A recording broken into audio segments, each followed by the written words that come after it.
Conversa Aberta de hoje, nós estamos recebendo o vice-presidente da República, Antônio Hamilton Martins Mourão. O general Mourão ingressou na Academia Militar das Agulhas Negras em 1972, de família de militares, participou de missão de paz em Angola, serviu como adido militar na Embaixada da Venezuela e também foi o comandante das tropas da região sul. Em 2018, ele foi para a reserva e, nesse mesmo ano, se filiou ao PRTB e foi candidato na chapa junto com o presidente Jair Bolsonaro. Hoje, vice-presidente da República. General, inicialmente, muito obrigado pela disposição do senhor nos conceder essa entrevista aqui no Conversa Aberta, onde eu tenho conversado com diversas personalidades, ministro de Estado, ex-presidente da República, com o ex-presidente Fernando Henrique, Michel Temer. Fico muito feliz de ter aqui a sua participação. Eu gostaria de começar com uma pergunta. O senhor considera que o Brasil de hoje é melhor que o Brasil que o senhor e o presidente Jair Bolsonaro receberam em 1º de janeiro de 2019? Tudo bem, Paulo. Inicialmente, meu bom dia aí a todos que estão acompanhando essa nossa atividade. Agradeço a você aí, né, pelo convite para nós conversarmos sobre esses temas. Essa questão, né, o Brasil, ele, ao longo aí dos últimos 5, 6 anos, vem enfrentando uma crise econômica, né, fruto de uma gestão inconsequente que ocorreu no período passado, né, também uma certa incompetência e uma corrupção que havia tomado conta de uma forma generalizada dos mais diversos entes governamentais e também, né, da área aí do parlamento, do próprio judiciário, muita gente envolvida, né, em atos que única e exclusivamente terminaram por lesar, né, o erário e locupletar pessoas, né, e entidades. O presidente Bolsonaro, né, foi eleito numa onda, digamos assim, de indignação da população com esse estado de coisas. Então, ele tinha a grande tarefa de resgatar a credibilidade da política nacional, resgatar a credibilidade do executivo, resgatar a credibilidade da forma, né, de se fazer política aqui no nosso país. E vamos completar 2 anos de governo e até o presente momento, né, nós não temos nenhuma daquelas inúmeras acusações de corrupção que rondaram governos anteriores. Não tem mala de dinheiro andando de um lado para outro, não tem negócios escusos sendo realizados nas madrugadas, não há denúncias no Ministério Público. O que nós vemos hoje ainda são investigações sobre fatos pretéritos que antecederam, obviamente, ao governo do presidente Bolsonaro. Então, eu acho que, nesse aspecto, nós temos um país muito melhor do que aquele que nós recebemos no dia 1º de janeiro de 2019. Mas, por outro lado, precisamos avançar em muitos outros assuntos de forma a conseguir cumprir aquilo que é a nossa proposta para que o Brasil entre numa rota de crescimento sustentável e virtuoso. O vice-presidente, como é que é ser, na verdade, vice-presidente da República do presidente Jair Bolsonaro? É isso que eu gostaria de saber, como é a convivência de vocês no dia a dia da gestão do governo. Bom, o vice-presidente, ele tem que ter a disciplina intelectual para entender quais são as linhas mestras, traçadas pelo titular do governo, porque, afinal de contas, ele que foi eleito. O vice-presidente, apesar de também ter o nomezinho dele lá na urna, ele vem, vamos dizer, com uma força de acompanhamento, mas não como o ator principal desse filme. Então, essa é a primeira coisa que o vice-presidente, e eu tenho procurado compreender. dentro do espaço que o presidente Bolsonaro colocou para mim, né, e hoje, notadamente, são as ações ligadas ao Conselho Nacional da Amazônia Legal, eu tenho procurado, né, me comunicar com os mais diversos segmentos da sociedade, no sentido de levar a palavra das realizações do governo do presidente Bolsonaro, suas intenções, não é, e sua visão de futuro, né, sua visão prospectiva de aonde nós desejamos chegar. E, ao mesmo tempo, não é, trabalhar, não é, também em outros segmentos para que as decisões tomadas pelo presidente sejam devidamente implementadas e, como consequência, haja sucesso no nosso governo. Esse é o nosso relacionamento, é um relacionamento, então, baseado, não é, na lealdade, na disciplina intelectual, de forma a que eu consiga efetivamente assessorar e auxiliar o presidente na difícil tarefa de governar o Brasil. O senhor acha que tem conseguido? Olha, em muitos aspectos, sim, em outros, muitas vezes, né, há uma certa incompreensão, mas isso eu coloco sempre fruto, vamos dizer assim, das intrigas palacianas, né, que são comuns em todo e qualquer governo. Incompreensão de quem, general? Hein? Incompreensão de quem? Não, muitas vezes a incompreensão de parte de alguns assessores do próprio presidente, né, que procuram distorcer fatos, né, e levar uma outra realidade em relação às ações que eu tenho procurado realizar. E como é que o senhor lida com essas intrigas? Olha, eu lido da forma mais calma possível, porque eu tenho uma visão muito clara, eu vejo que eu tenho sido extremamente leal nas minhas atividades, extremamente coerente, né, na minha maneira de pensar e na maneira de assessorar e buscar assessorar o presidente, e, como consequência, há um ruído, a gente espera que passe, que aí a gente acomoda as coisas, sem fazer daquilo um cavalo de batalha, sem transformar esse ruído em algo muito maior do que ele é, um mero ruído. Essas intrigas ainda continuam chegando pelo lado que não está no governo, mas tem muita influência, teve mais no passado, que é o Olavo de Carvalho, lá dos Estados Unidos? Eu vejo hoje o Olavo de Carvalho um silêncio obsequioso até, né? Nós temos acompanhado aí essas últimas manifestações dele e não tenho visto assim o Olavo sendo tão veemente, né? O volta e meia ele larga algum Twitter, mas muito menos do que ele fez no ano passado. Então, tem aí um pacto de paz. Eu vejo dessa forma, Paulo. Eu vejo dessa forma. Agora, com relação à pandemia, vamos entrar agora na pandemia. Na sua opinião, vice-presidente, o que o Brasil deveria ter feito que não fez, ou o Brasil fez tudo que devia ter sido feito? Olha, Paulo, essa é uma questão, né, que existe uma série de controvérsias sobre ela, né? Aliás, nós vivemos, né, nessa era de controvérsias, como bem diz o grande mestre Dr. Ives Gandra Martins, né? E num país de dimensões continentais como o Brasil, com desigualdades regionais tremendas, né, com diferenças de clima dentro do país, né? Nós somos um país que se estende de norte a sul, né? Apesar de termos uma dimensão leste-oeste até um tanto similar, né? Mas temos, né, clima totalmente distinto no norte do Brasil do que ocorre no sul do Brasil. Então, essas diferenças, né, jamais poderiam levar a uma ação, digamos assim, única, né, em termos de centralização.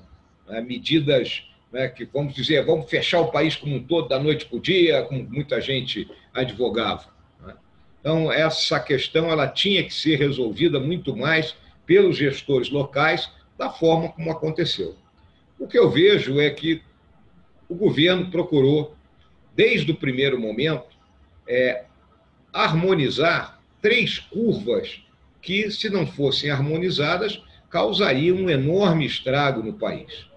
Um era a curva da doença, que nós tínhamos que fazer a doença caber dentro do nosso sistema público. Né? E eu vejo que nós fomos bem-sucedidos. Né? com todos os picos que houveram, e agora estamos enfrentando mais um pico, o nosso sistema público de saúde, né, com alguns momentos de maior situação de estresse e outros nem tanto, soube, né, absorver essa doença. E, ao mesmo tempo, houve um trabalho do nosso Ministério da Saúde no sentido de distribuição de insumos, distribuição de testes, não é, disseminação das melhores práticas de combate à doença, também alocação de recursos financeiros e humanos, né, que tiveram que ser transferidos para regiões do Brasil onde eles são mais carentes, né? E, ao mesmo tempo, a nossa medicina ela foi entendendo como tratar a doença. Então, um ponto altamente positivo isso aí. Então, essa curva foi harmonizada. A segunda curva era a curva da economia, né? Nós tínhamos que manter uma produção de modo que não caíssemos numa recessão desesperadora, já que vínhamos de uma situação extremamente complicada. E aí o governo tomou uma série de medidas ligadas, seja à facilitação do acesso ao crédito pelos mais variados tipos de empresa, crédito que chegou garantido pelo Tesouro Nacional, ou seja, o sistema bancário praticamente com zero risco nisso aí. Também medidas no sentido de subsidiar salários de modo que empregos formais fossem preservados. E, como consequência, né, aquela queda esperada do nosso produto interno bruto não ocorreu por causa dessas medidas. E a terceira curva era a curva social, a curva daquelas pessoas que não tinham emprego formal ou que perderam esse emprego da noite para o dia, né, e que ficaram sem condições de ter acesso a algum tipo de renda que permitisse dignidade na sua vida. E aí foi o auxílio emergencial, né, popularmente chamado de Corona Voucher, que permitiu que essa camada da população, aí, em torno de mais de 60 milhões de pessoas, né, tivesse uma renda e, consequentemente, né, sobrevivesse a essa situação complicada da pandemia. Então, eu vejo que, nesses três aspectos, o governo trabalhou muito bem. Agora, o senhor não acha que houve muita politização em torno do vírus? Dentro desse mundo que nós estamos vivendo, do tribalismo excessivo, né, Paulo, né, houve uma paixonite política em cima disso, né, e desde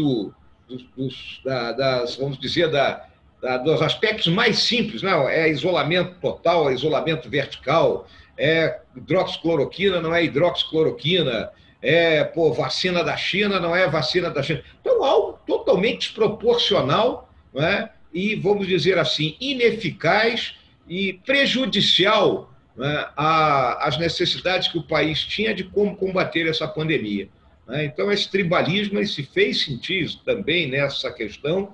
Eu cheguei a dizer outro dia aí, né, que se o presidente fosse contra a cloroquina, a turma seria a favor, de tal forma como está polarizada a situação. Então, isso não foi bom, realmente. Isso não foi bom, porque levou a uma dispersão de esforços que poderiam ter sido melhor concentrados.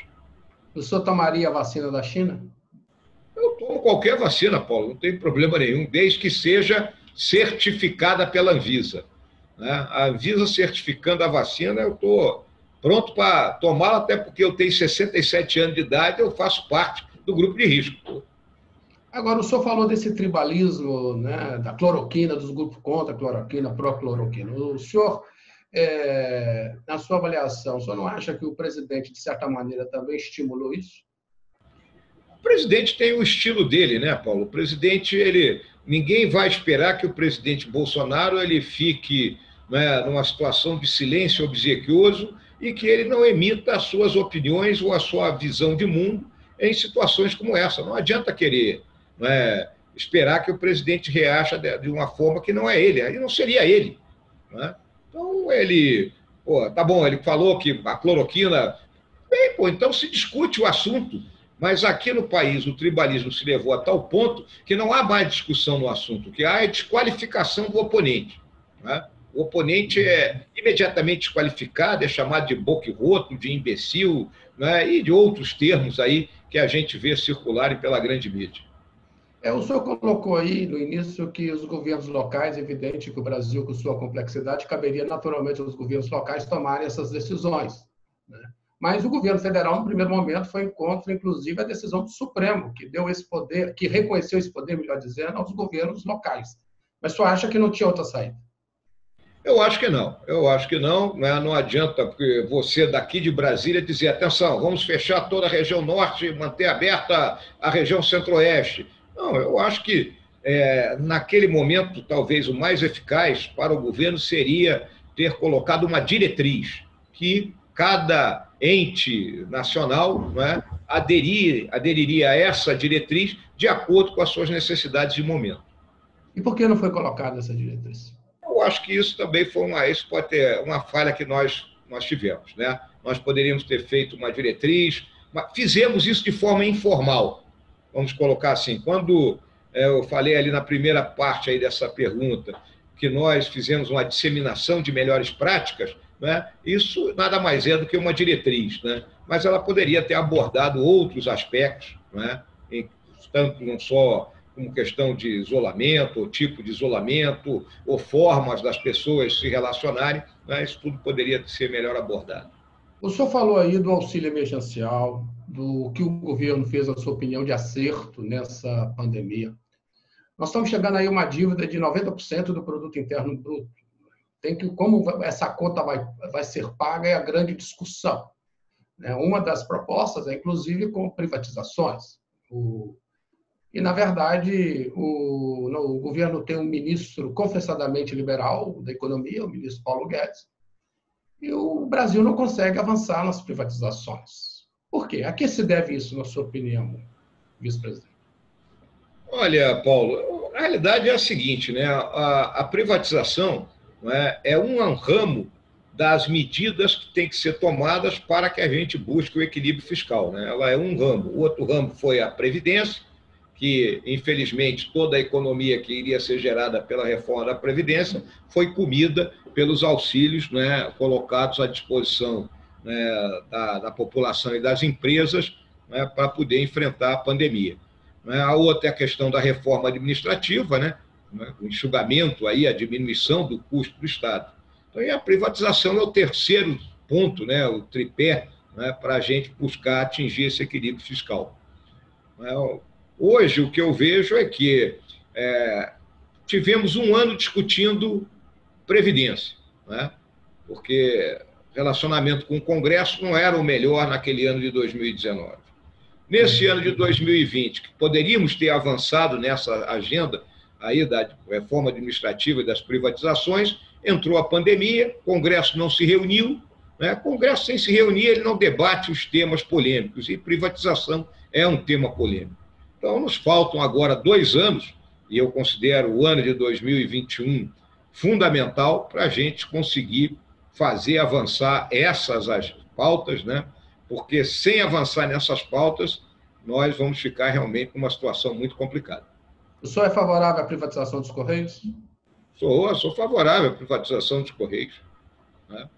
Agora, é óbvio que é algo que tem que ser estudado, né? Porque o Correio ele dá lucro nas regiões, vamos dizer assim, mais ricas do país. E nas regiões mais pobres, ele não dá lucro. Então, uma privatização, né, mais ou menos como o que vem sendo feito aí nas concessões de aeroporto. O cara que leva uma joia da coroa, ele tem que levar uma carne de segunda também, né, para poder compensar isso. Eu acho que num processo de privatização dos Correios terá que haver, né, uma avaliação dessa natureza para que essa privatização seja bem sucedida. Vice-presidente, ante a crise ambiental e a pressão internacional muito forte, o senhor foi chamado às pressas, praticamente às pressas, para assumir o Conselho da Amazônia. O senhor assumiu o Conselho da Amazônia, tem dado entrevistas regulares sobre suas ações. Entretanto, o INPE, né, vive anunciando que os índices estão aumentando, estão batendo novos recordes. E o senhor disse esses dias, né, numa entrevista, que poderia ser ainda pior. O que o senhor quis dizer com isso? Como aliviar essa pressão internacional que está nos prejudicando tanto nessa questão ambiental?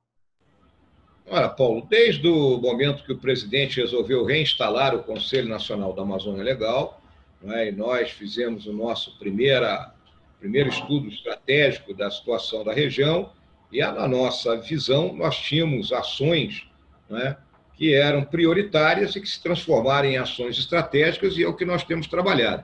Então, uma delas é exatamente o combate ao desmatamento ilegal e às queimadas. O desmatamento ele vinha num processo de ascensão, de aumento, desde o ano de 2012. A mídia ela procura colocar, não, houve o recorde. Não, o recorde não é. O recorde é lá na 2004, 2007, lá se desmatou 30 mil quilômetros num ano. Então, é totalmente pleno distinto. Governo Lula. Pleno governo Lula, isso aí é 2004, com Marina Silva de ministra do Meio Ambiente. Então, esses são os recordes. É só olhar a curva do INPE. Nós trabalhamos em estreito contato com o INPE. Então, mas por que essa curva não para de crescer, vice-presidente?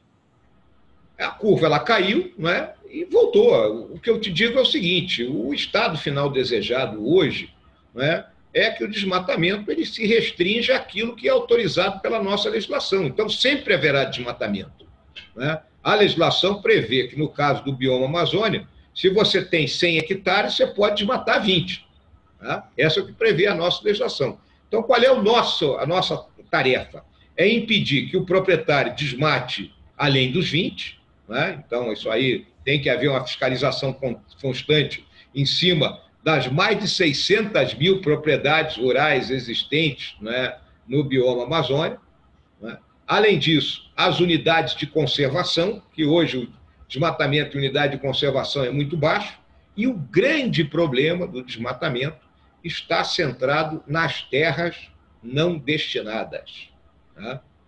Então, do total desmatado, 45% hoje está em áreas privadas, ou seja, se eu não verificar área por área, propriedade por propriedade, eu não tenho condições de dizer ali o que é legal e o que é ilegal. Eu tenho que verificar uma por uma. Mas 30% está nas áreas não destinadas, ou seja, nas terras públicas, ou seja, invasão de terra pública. Esse é o nosso grande problema. Isso não devia estar acontecendo. É uma área enorme, Paulo? É uma área enorme. Vamos lembrar que a Amazônia é 60% do nosso território, com pontos de difícil acesso. Então, nós temos carências nos nossos órgãos de fiscalização, daí a necessidade do emprego das Forças Armadas em apoio a essa fiscalização. E o que vem acontecendo? Desde maio, quando foi lançada a Operação Verde Brasil 2, nós iniciamos um processo de desaceleração do desmatamento, que, obviamente, ele não foi ainda devidamente entronizado nesse ciclo que o PRODESC se fechou. Mas, para que você tenha uma ideia, neste mês de novembro, que fechou na última segunda-feira, o desmatamento caiu 44% em relação ao mês de novembro do ano passado. Isso é dados do INPE? Dado do INPE, isso é dado do INPE, que nós acompanhamos aqui diariamente. Nós tivemos uma média diária baixa aí, de torno de 10 quilômetros quadrados desmatados, o que deu 3 mil quilômetros quadrados desmatados, ou 300 quilômetros quadrados desmatados, perdão. Uhum. Então, foi uma média muito abaixo do que aconteceu no ano passado. Isso já vem, desde julho, vem essa tendência de queda, 5%, 10%, agora tivemos um número significativo. Assim, o senhor já debita as ações do Conselho da Amazônia? Assim, o que está acontecendo com essa operação? Estrangulando as atividades ilegais, principalmente o tráfico ilegal de madeira, a venda ilegal de madeira. Então, a atividade da Polícia Federal em cima disso aí, a apreensão de enormes carregamentos de madeira, fiscalizações em serrarias, fechamento de inúmeras serrarias. Além disso, apreensão de minério, porque a turma acha que é o garimpo, é o garimpeiro que é o grande devastador. Não, tem lavra ilegal, lavra de manganês. A Polícia Federal apreendeu 148 mil toneladas de manganês. Manganês não é um minério que você vende na esquina, Isso é toda uma quadrilha, toda uma rede. Então, essa ação sinérgica de todos os organismos do governo federal vem levando a essa diminuição dos índices de desmatamento, assim como o próprio índice das queimadas. Tá? Esse ano, nas queimadas, nós estivemos dentro da média histórica. Nós não ultrapassamos a média histórica. E agora, nesses último mês de novembro, também muito abaixo da média histórica, quase no mínimo histórico. Né? Então, o trabalho vem surtindo efeito. O Conselho Militar Internacional, esses dias reunido, lançou uma preocupação muito grande. Se o Brasil não levar a sério a questão ambiental, ele pode, inclusive, ter impacto sobre sua segurança, né? Porque vai haver sempre muita pressão internacional pela proteção da Amazônia. O senhor, né, vê agora uma situação em que o Mercosul, o acordo que o governo festejou da União Europeia com o Mercosul, e que é importantíssimo para o Brasil, acabou não tá parado. O senhor acha que... O senhor teve uma reunião esses dias com representantes da União Europeia. O senhor acha que esse acordo, afinal, ele vai ser efetivado, tão importante para o país, e está parado hoje por conta da questão da Amazônia? Ele não está parado por conta da questão da Amazônia, né, Paulo? Porque ele tem que ser ratificado pelos parlamentos de cada um dos países. Eu, na semana passada, tive uma videoconferência com o vice-presidente da União Europeia, onde nós conversamos exatamente sobre esse assunto, né? E a União Europeia ela tem a firme, vamos dizer, vontade, convicção de fechar o acordo o mais rápido possível, né? Que seja ratificado, porque ele é do interesse dela. Né? Parece que nós somos os grandes, né, digamos assim, beneficiários. Não, os países da União Europeia que exportam para cá produtos de elevado valor agregado, ou seja, nós exportamos commodities e eles exportam produtos de alto valor agregado, ou seja, para cada, vamos falar assim, para cada 10 toneladas de soja que eu mando, né, ele me manda o equivalente de um produto de valor agregado a 1 tonelada. Uma comparação a grosso modo. Né? Então, é um acordo que é bom, é benefício mútuo, e a União Europeia ela ganha a abertura no mercado aqui, que é o nosso mercado do Mercosul, de mais de 300 milhões de pessoas. Né? Vamos colocar aqui. Né? Então, é um enorme acesso. Agora, as pressões, nós temos que saber conviver com ela e fazer a nossa parte. E a pressão ela vem de 3 pontos. Né? A pressão política, com as ramificações da esquerda internacional, notadamente na Europa, contrária à pessoa do presidente Bolsonaro, que desde o primeiro dia que assumiu, vem sendo combatido de uma forma feroz, não é? E muitas vezes até sem o mínimo digamos assim, de coerência. Né? Então, a pressão política. A pressão econômica. Vamos lembrar que nós somos uma potência agroambiental. Né? Então, quando forem competir com a gente, né, agricultores de outros países, é muito difícil. Então, há a pressão econômica desses grupos. E a pressão ambiental, obviamente, dos grupos de ecologistas, né, que consideram que o mundo vai acabar amanhã e que a Amazônia será destruída nos próximos 10 anos. Você pegar reportagens de 1980, ali já se dizia, em 1980 foi dito que no ano 2000 a Amazônia estaria destruída. O presidente Macron, que se opõe ao acordo, tem sérias restrições, não é de esquerda, vice-presidente.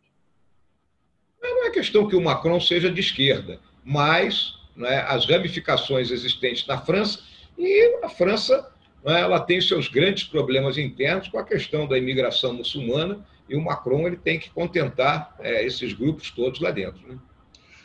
Vice-presidente, vamos mudar agora um pouco de assunto. O Brasil levou um susto muito grande esses dias com a situação em Criciúma.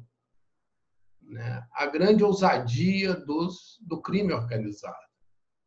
E repetiu logo poucos dias depois em Cametá, no Pará, praticamente a mesma cena.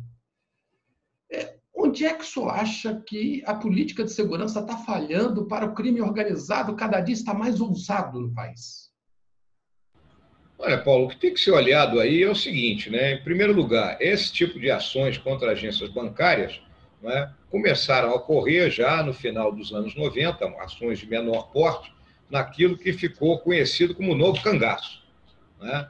Ele teve ações em pequenas cidades lá do interior do Nordeste, né? Depois muitas ações ali na região sul do país, no meu estado, lá no Rio Grande do Sul, na área da Serra ali, tivemos muitas ações de assalto contra agências bancárias, né, explosão de caixa eletrônico. Aí o sistema se reorganizou, né, e essa ação deixou de ter, vamos dizer assim, retorno para os marginais. As grandes quadrilhas do narcotráfico, elas tiveram seus negócios asfixiados esse ano, principalmente quando a Polícia Federal atacou as fontes de recursos, né? Eu não vou citar o nome da quadrilha aqui para não dar cartaz para ela, mas a fonte de recurso dela foi atacada de forma, né, naquele famoso aforismo do follow the money, e se estrangulou, né, essa quadrilha.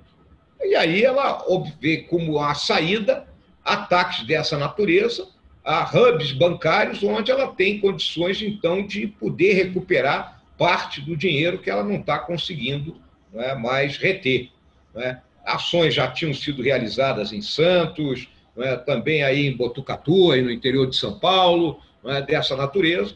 É uma ação militar, praticamente, com planejamento militar, né, mas com equipamentos de uso exclusivo das Forças Armadas. Isso aí vem do Paraguai, né? A gente sabe que agora mesmo a Polícia Federal, numa ação conjunta com a Polícia Paraguaia, perdeu o maior, né, contrabandista de armas, o maior traficante de armas para as quadrilhas aqui no narcotráfico no Brasil. Né? Então, essas quadrilhas se armam, né, e a polícia vem travando esse combate. Então, esse tipo de ação vai requerer, né, um trabalho de inteligência, essa coisa é comandada de dentro dos presídios, né? Existe, então, todo um trabalho de inteligência voltado para buscar, né, levantar o modus operandi e, principalmente, impedir que ações dessa natureza aconteçam.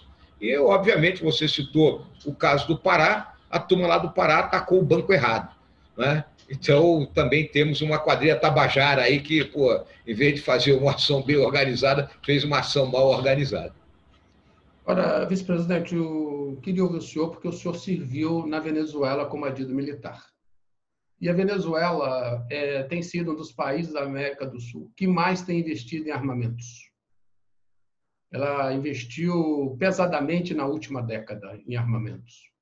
Esse investimento maciço da Venezuela, equipando suas forças armadas, tornando-as mais tecnológicas da América do Sul, o Brasil tem motivo para se preocupar com a vizinha Venezuela, às vezes tão barulhenta? Não temos motivo para isso, Paulo. Esse rearmamento da Venezuela, né, que passou aí pela aquisição de aeronaves de caça aí de último modelo, como é o caso do Sukhoi, né, aquisição de mísseis antiaéreos como o S-300, que são mísseis de última geração, e carros de combate soviéticos, né, não é algo que estabeleça uma grande preocupação, até porque, conhecedor que sou da situação dentro da Venezuela, eles têm um grave problema de manutenção. Então, a questão logística é uma coisa muito séria. E, principalmente, um mercado, né, oriundo aí da Rússia, que a gente tem a noção muito clara que um dos grandes problemas quando se compra equipamento militar de origem russa é a questão de manutenção, é a questão de logística. Mas o Brasil hoje estaria tão equipado como a Venezuela, esquecendo a questão da manutenção, estaria melhor equipado que a Venezuela? A questão de estar melhor equipado, o que você tem que olhar é as possibilidades da Venezuela fazer algum tipo de ação contra o Brasil. Então, vamos ser bem claros, já que você quer tocar num ponto mais objetivo, então você olha, nós temos uma fronteira, por um lado, que é de selva, onde ali não adianta o camarada ter carro de combate, ali o combate é do homem, a ação de pequenas frações. Então, essa aí, nós estamos em muito melhores condições do que eles. E a outra região, que é a área de Roraima, que é uma área que vamos dizer assim, poderia ser invadida pela Venezuela, vamos colocar, eles têm que trazer todo o material deles ele está concentrado lá na fronteira com a Colômbia, a mais de 1.500 quilômetros de distância da área onde tem que ser empregada. Então, isso reduz muito a possibilidade de qualquer ação bélica de maior envergadura contra o nosso país. E a partir daí, o que nós temos hoje nos permite impedir ou dissuadir, vamos colocar assim, que uma ação dessa natureza seja tentada. O vice-presidente, o Brasil tem hoje uma situação onde tem gerado algumas críticas, outros apoiam, mas tem muitas críticas também, que é a presença de mais de 6 mil militares da ativa no governo. Isso, na sua opinião, é ruim para a sociedade? Como é que o senhor vê isso? O senhor é militar, o senhor é militar da reserva, né? Nunca teve tanto militar no governo. Isso tem motivo a sociedade para se assustar com essa quantidade? Olha, Paulo, em primeiro lugar, essa questão dos 6 mil militares da ativa, para mim, é a maior fake news que vem circulando por aí. Porque se baseia isso em um trabalho que teria sido feito pelo TCU. Mas, para mim, o trabalho, para ser verdadeiro e coerente, né, ele teria que dizer, olha, tem tantos no Ministério da Saúde, tantos no Ministério da Economia, tantos no Ministério de Ciência e Tecnologia, tantos no Ministério da Cidadania, e isso não foi dito em nenhum momento. Isso não existe. Para mim é fake. Para mim é fake. Para mim o que existe é o que existe em qualquer governo. Nós temos, entre o Gabinete de Segurança Institucional e o Ministério da Defesa, em cargos de natureza militar, né, em torno de uns 3 mil militares da ativa, né, das três forças. Okay? Um cargo de natureza militar. Em qualquer governo, essa turma estará. Só o GSI aqui são mais de 1.000 militares. Tá? E o Ministério da Defesa são outros tantos. Tá?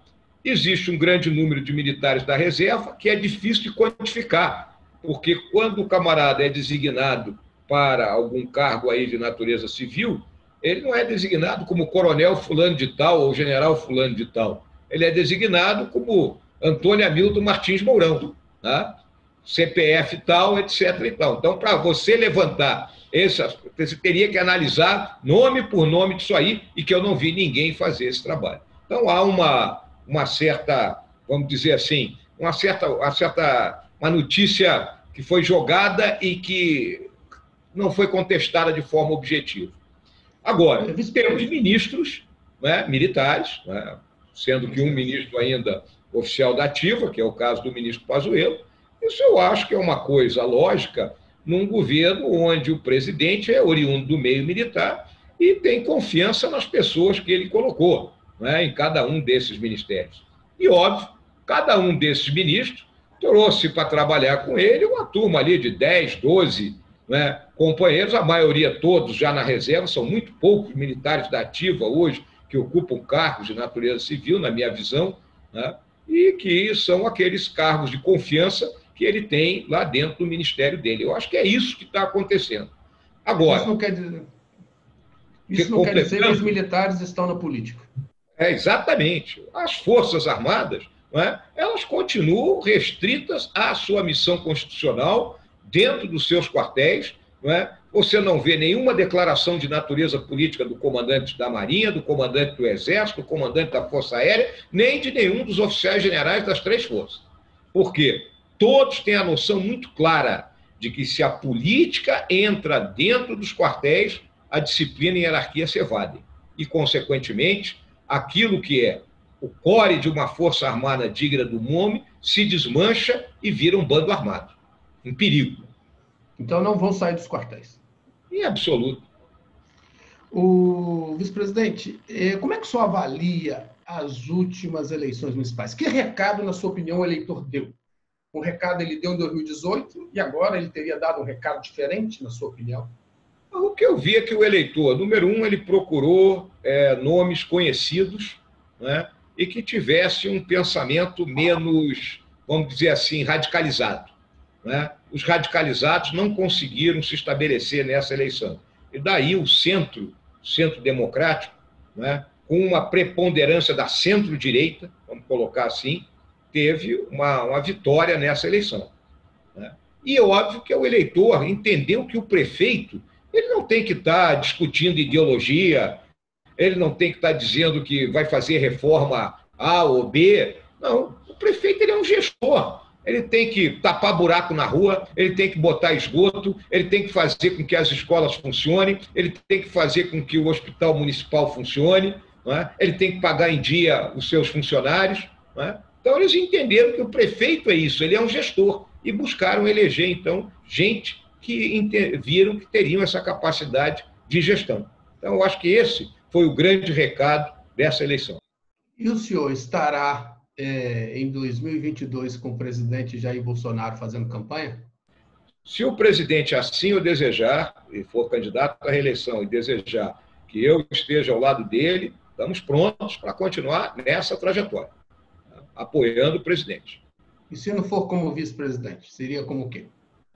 Não, se eu não for presidente, não me convidar para vice-presidente dele, eu hoje não tenho nenhum outro projeto, Paulo. Tá? Não tenho nenhum outro projeto. A minha senador pelo Distrito Federal. Por enquanto, se fala muito, todo mundo vai ser candidato a governador no Rio Grande do Sul, senador no Amazonas, no Rio Grande do Sul, no Distrito Federal. Eu, por enquanto, estou concentrado na imensa mochila que o presidente deu para mim, que é a mochila do Conselho Nacional da Amazônia Legal.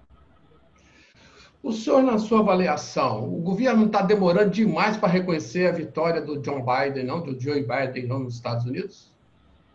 Mas isso aí é uma questão, vamos dizer assim, que tacitamente isso já ocorreu. Né?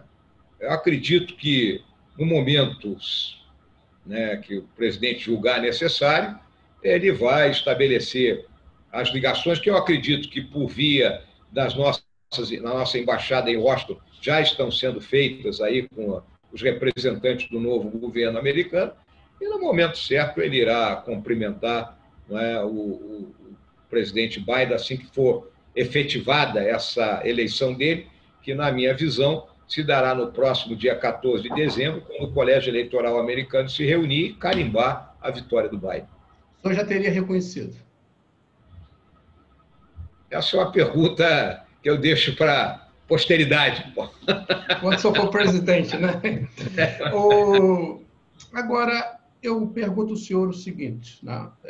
O senhor esses dias falou que nós não vamos ter orçamento para 2022, já estou terminando, tá, vice-presidente? Para o próximo ano. Isso incomoda muito, por que está se discutindo tanto, tem tanta discussão no Brasil, e o orçamento, nós vamos iniciar o ano importante na pandemia ainda, não entrando na pós-pandemia, sem um orçamento, vice-presidente? Complicado isso aí, né, Paulo? Isso aí é um trabalho, o Congresso deveria ter feito sua parte nisso aí, não fez. O Congresso não votou nem a LDO.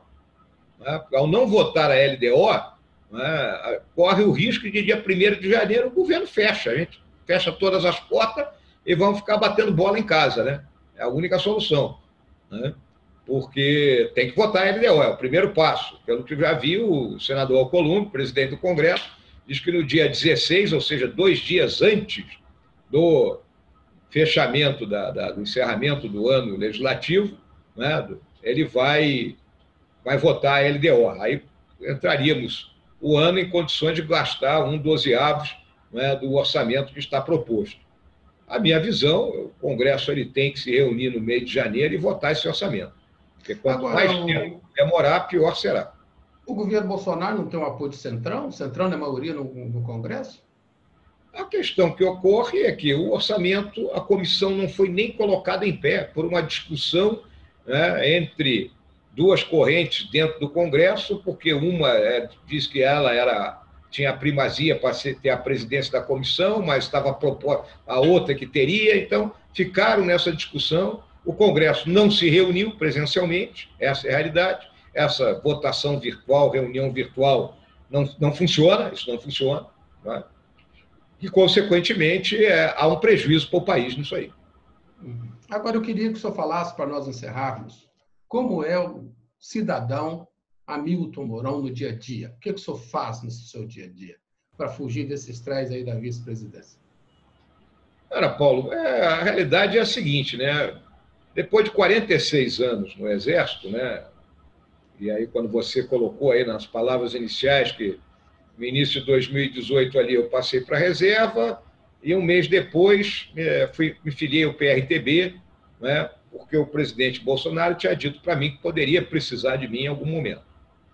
Né? Então, eu me filiei ao PRTB. Mas não tinha nenhuma veleidade, né? Até porque o presidente foi selecionando ao longo daquele primeiro semestre do ano de 2018 várias pessoas para serem o seu eventual vice-presidente, e no último segundo foi que ele me chamou para essa função. Então, a minha visão naquela época era ter sido eleito presidente do Clube Militar e fazer o meu trabalho ali, né, aproveitando, né, essa oportunidade de poder trabalhar em prol da família militar e, ao mesmo tempo, né, ter um espaço político.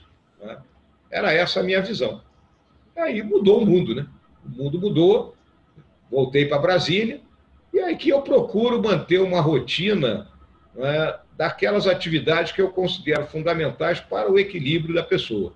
Então, aquele velho ditado da mente sã em corpo são é o que eu procuro preservar. Então, eu sou um adepto da atividade física, então, diariamente, eu faço aí a minha atividade física, seja, né, uma corrida, exercício de musculação, natação, monto meu cavalo 3 vezes por semana, né?